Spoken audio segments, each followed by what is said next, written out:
So why would anybody want a 42-inch TV as a monitor? I mean, you do get an OLED panel display, which is beautiful to the eyes, 4 HDMI 2.1 ports at 4K 120Hz, low latency response time, Dolby Vision HDR, VRR, G-Sync, FreeSync, ALLM technology. I mean, when you do consider all of this, it's more like a monitor than ever with all of the benefits of a smart TV. But that doesn't come without compromise. The legs, for one, offer no adjustability at all, so I would highly recommend flying this on a heavy-duty monitor arm, allowing you way more freedom than the standard legs included. There is a gloss finish to the screen, meaning reflections are possible depending on placement. You know, lights and windows. For me, my placement was just fine and only had one problematic angle, which reflected my window, but was not really an issue considering that was never an angle I viewed the display from. And then there's auto dimming. No matter what, an OLED panel is not in favor of projecting super bright color whites for extended periods at all. You will notice the display dimming and reawakening during use. Now,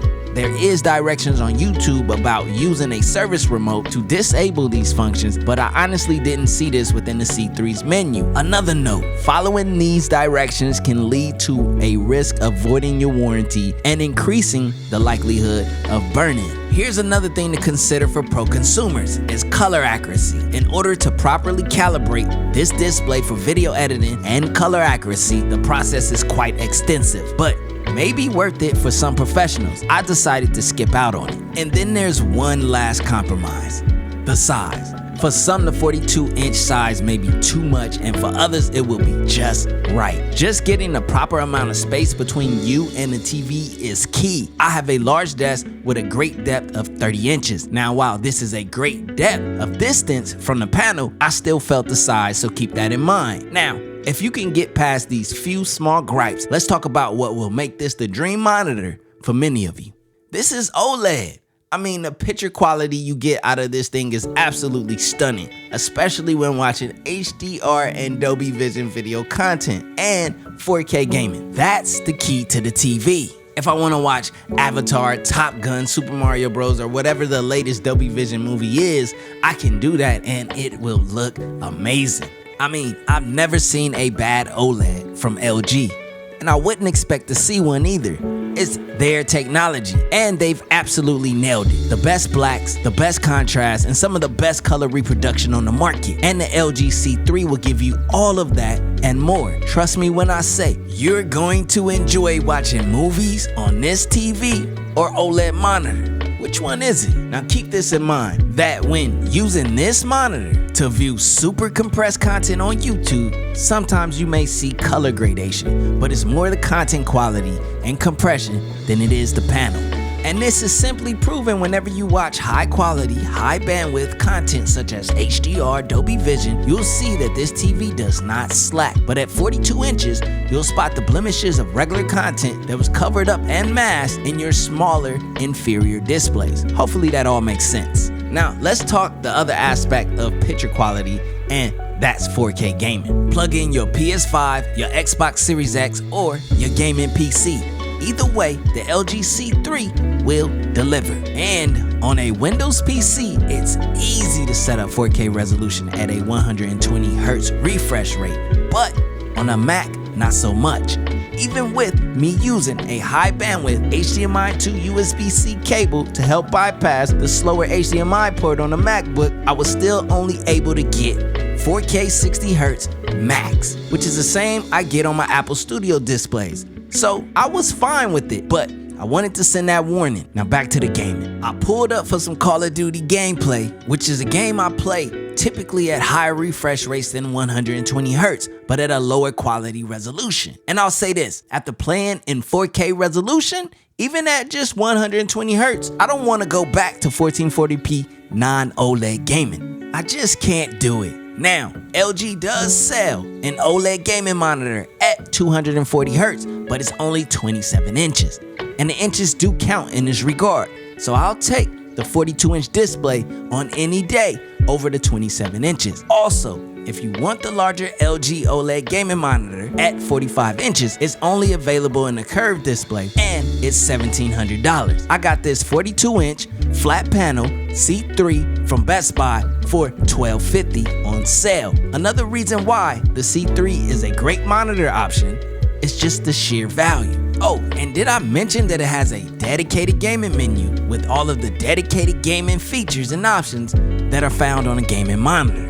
But this is a TV, and after gaming on this C3, I don't think I can return to my 240Hz IPS 1440p panel. It's over with. Now let's talk audio. No one typically sticks to the speakers on a TV in 2023. But if you have to, these will fare okay. But as someone who is into extremely good audio, I had to default to my studio monitors or my gaming headset for superior audio. And I highly recommend my gaming headset, which is not cheap, by the way, but it's the best gaming headset I've ever used and it's wireless. This headset is the SteelSeries Artis Nova Pro. There's a link in the description to anything I mentioned in this video.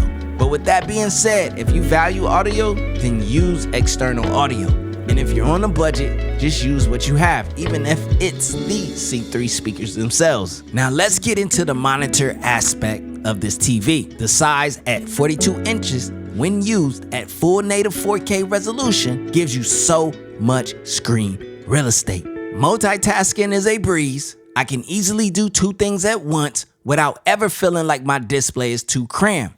Now I'm coming from a dual display setup, so it took some time to adjust to going back to just one monitor. Now you can opt in to use your laptop display as a second display or an iPad or tablet if you need a second screen, but you can live with just one display and enjoy it. Now video editing on this much screen real estate was also nice, considering the amount of timeline that was visible as well as the large size preview windows. Makes the editing experience really nice and fulfilling. But if you're a super snob about color accuracy and need professional color representation, there are plenty tutorials online with step-by-step and how-tos on calibrating and adjusting this display to be just that.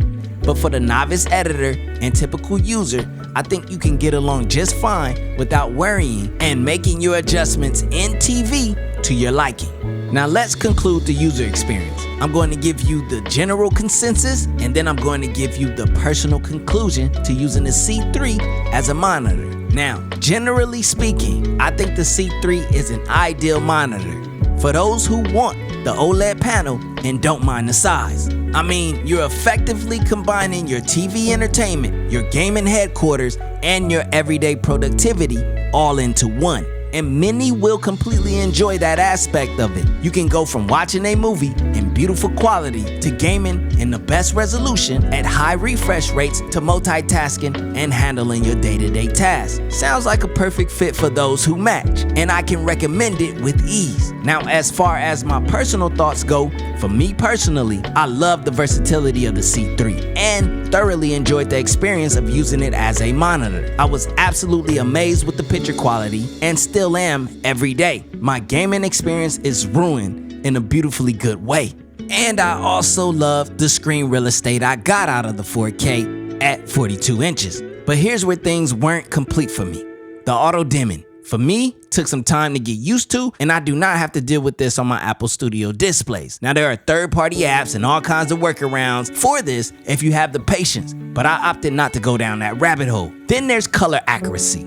As someone who does video editing at the prosumer level and beyond, while there are solutions for this, I didn't want to travel down that rabbit hole either, personally. But if you really want to, you'll do it, and it's really not that bad. And at last, but most important for me, I just couldn't go from two displays down to one comfortably. I'm a hyper multitasking addict, and I need 2 to 3 displays on the minimum. So even if I did choose to stick to the LG C3 as my desktop monitor, just know I would need a second display, and I'm not sure if that's the desk setup I'm going for. Now, while I do believe that the C3 is a perfect monitor for many users, there's also the reality that it's still a TV.